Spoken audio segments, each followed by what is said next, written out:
While Donald Trump was busy threatening Canada with tariffs and making jokes about turning it into the 51st state, something happened behind closed doors that nobody saw coming. On December 1st, 2025, Canada pulled off what might be the most brilliant strategic maneuver in modern Western diplomacy, and the consequences are just starting to sink in. This isn't about trade deals or political theater. This is about power, money, and the complete restructuring of how the Western world does defense. By the time you finish watching this, you'll understand why this quiet announcement might have just changed everything, the deal nobody expected. Here's what went down. The European Union has been building something called SAFE, which stands for Security Action for Europe. Think of it as a massive war chest designed to transform Europe's military capabilities from the ground up. We're talking about $150 billion euros, roughly $244 billion Canadian dollars in low interest loans specifically designed to finance defense production at scale. This isn't symbolic money or feel good initiatives. This is serious capital meant to buy missiles, ammunition, drones, artillery systems, air defense networks, cyber warfare capabilities, and space technology.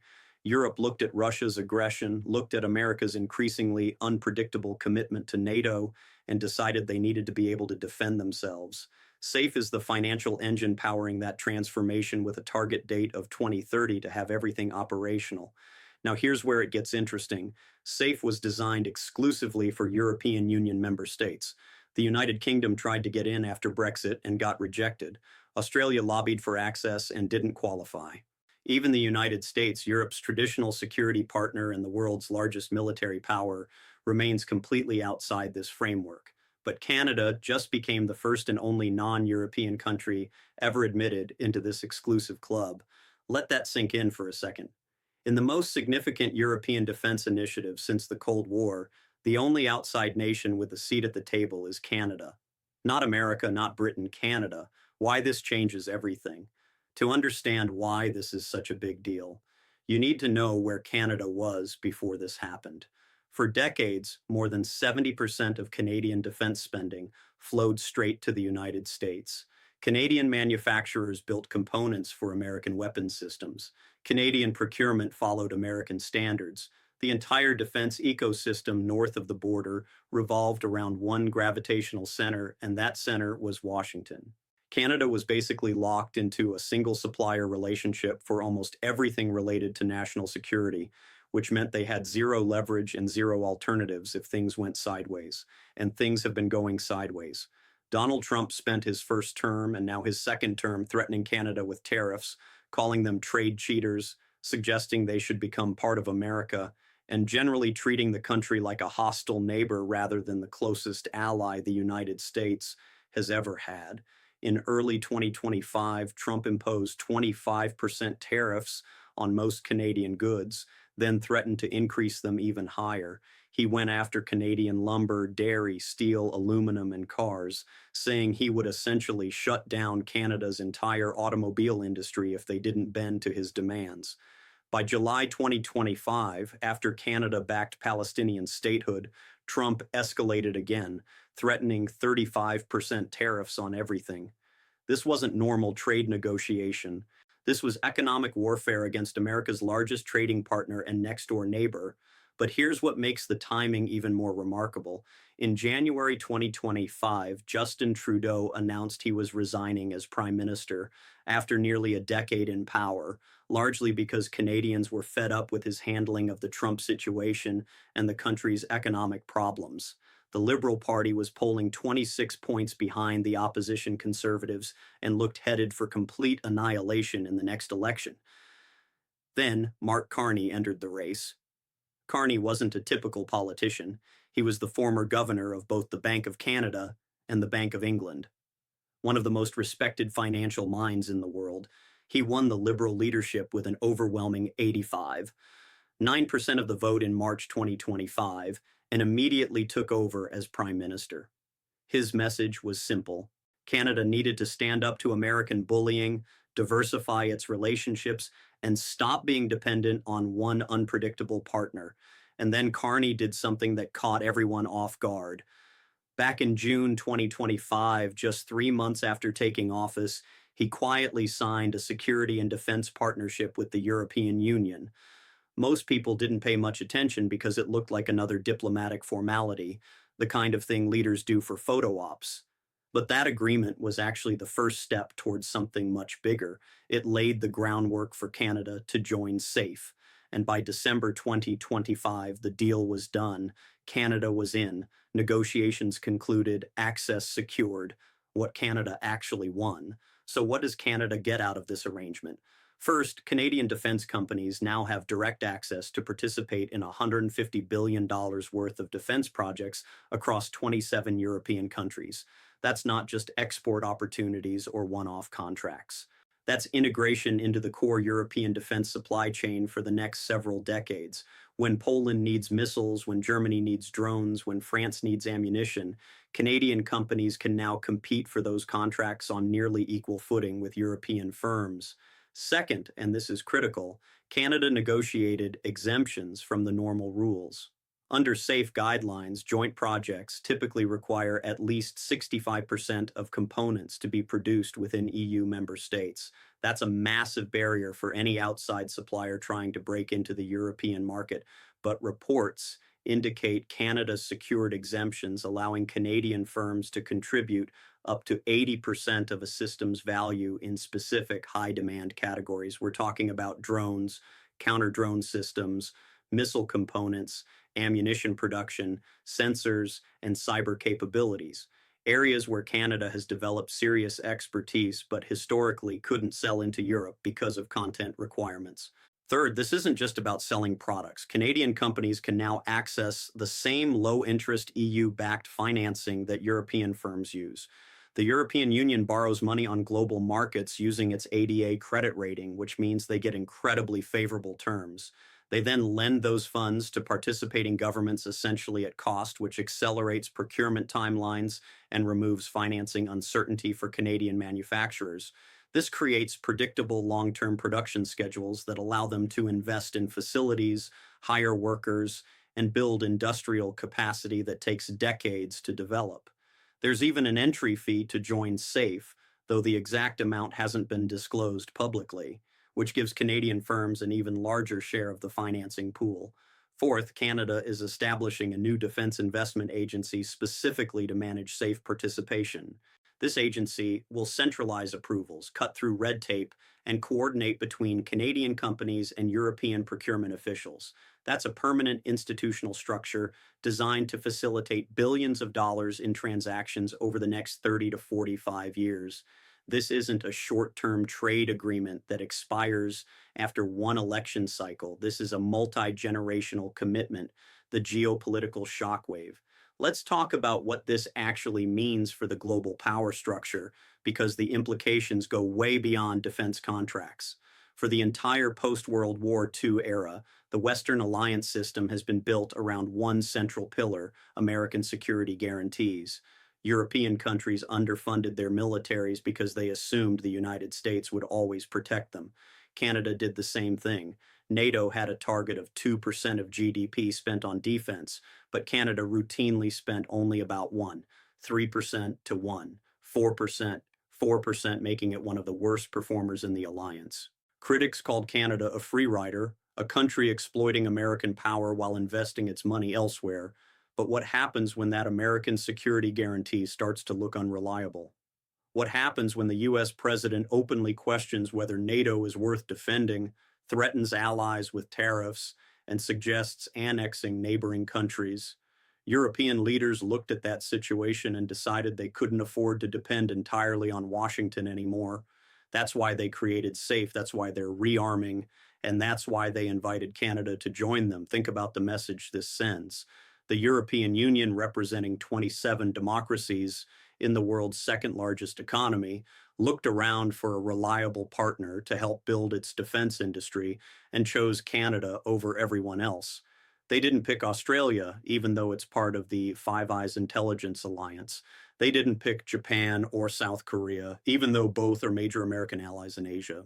They picked Canada, and they did it specifically because Canadian leaders have proven they don't weaponize trade for political gain, don't impose surprise export bans, and don't abandon agreements after elections. Now, Canada has something it never had before: leverage. For decades, if the United States threatened Canada economically, Canada had no choice but to negotiate from a position of weakness because there were no alternatives. But now, if Trump or any future American president tries to bully Canada, Canadian officials can point to Europe and say, we have other options. We're not dependent on you anymore. We can sell our defense technology to 27 other countries that actually value partnerships over domination. So that's not just economic diversification, that's strategic autonomy, and it completely rebalances the power dynamic in North American relations. The risks nobody's talking about. But let's be real about something. This deal isn't all upside, and there are serious complications that could derail the whole thing. First, the European Union is not a unified actor. It's 27 separate countries with different histories, different threat perceptions, different industries, and different political priorities. Some of them want centralized EU-wide defense projects. Others prefer coalition-based programs run through NATO. Germany, France, and Italy, the heavyweight economies, often push for projects that benefit their national defense industries, which can create friction with smaller member states. And all of this gets filtered through Brussels bureaucracy, which is notoriously slow and complex. For Canada, that means navigating a political minefield. A project that looks promising today might stall tomorrow because two EU member states can't agree on specifications, or because a government changes after an election and shifts priorities. Unlike dealing with the United States, where you basically negotiate with one defense department, Canada now has to manage relationships with 27 different procurement systems, 27 different political environments, and one overarching EU structure that doesn't always align with what individual countries want. Second, there's the entry fee issue. Canada had to pay an undisclosed amount to join SAFE, and that fee is supposedly based on projections about how much business Canadian companies will actually do under the program. If those projections don't materialize, if Canadian firms can't compete effectively, or if political resistance develops in Europe against giving contracts to non-EU companies, Canada might have overpaid for access that doesn't deliver. Third, integrating into European defense standards is expensive and time-consuming. Canadian manufacturers will need to adapt their products to meet different technical requirements, different certification processes, and different quality standards than they're used to in North America. That takes investment, training, and years of relationship building. Some companies won't make it, some will try, spend millions adapting their systems, and then lose contracts to European competitors. Anyway, fourth, there's the risk of American retaliation. Trump has already shown he's willing to use tariffs as weapons against Canada for much smaller perceived slights. If he or future American leaders view Canada's European defense partnership as an act of disloyalty or a threat to American defense industry profits, they could respond with economic pressure that outweighs whatever benefits Canada gains from SAFE. We've already seen Trump escalate tariffs multiple times over relatively minor issues. Imagine what he might do if he thinks Canada is actively undermining American strategic interests. What comes next? So where does this all go from here? The deal is done, but official ratification and launch of Canada's participation in SAFE is expected in the coming weeks. That means Canadian companies will start bidding on European defense contracts probably by early 2026. The European Union has a target of being fully ready for any military threat by 2030, which means the next 5 years will see an absolute explosion of defense spending across the continent.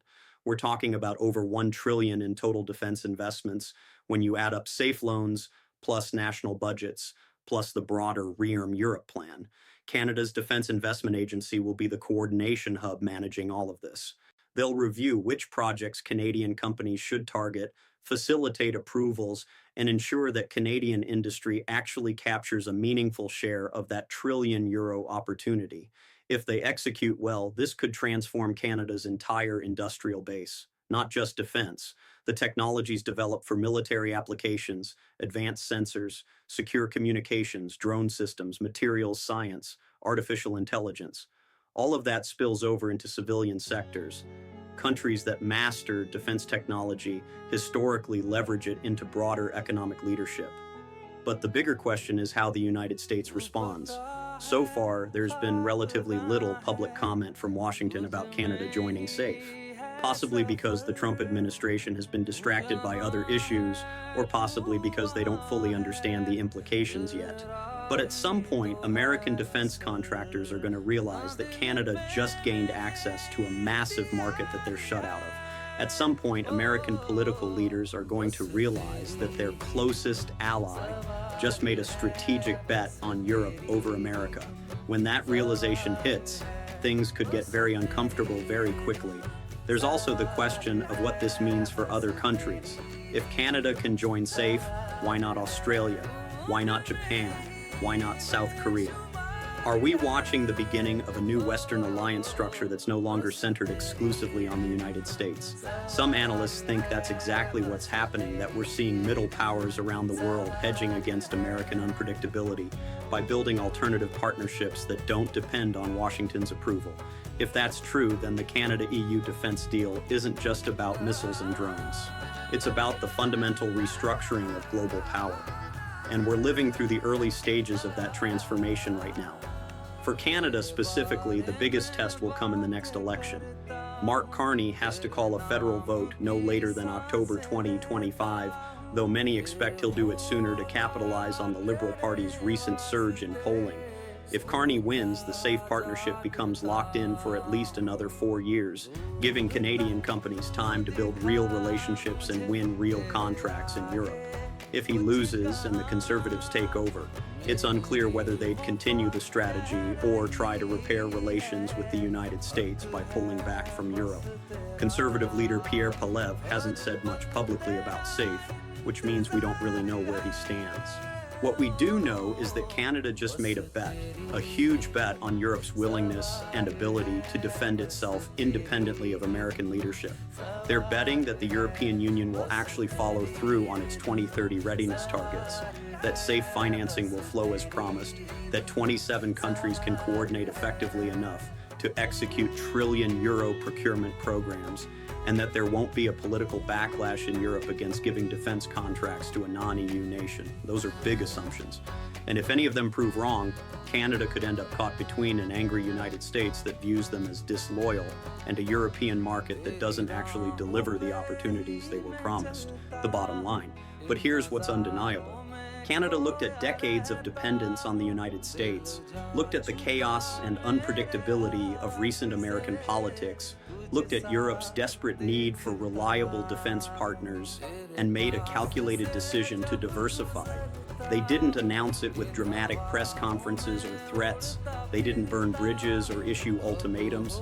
They just quietly negotiated their way into the most exclusive defense club on the planet, secured terms that give their companies unprecedented access to European markets, and positioned themselves as the bridge between North America and Europe at exactly the moment when that bridge matters most.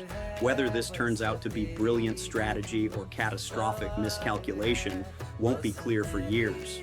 What is clear right now is that the old assumptions about Western security, about who depends on whom, about where the real power lies, those assumptions just got shattered.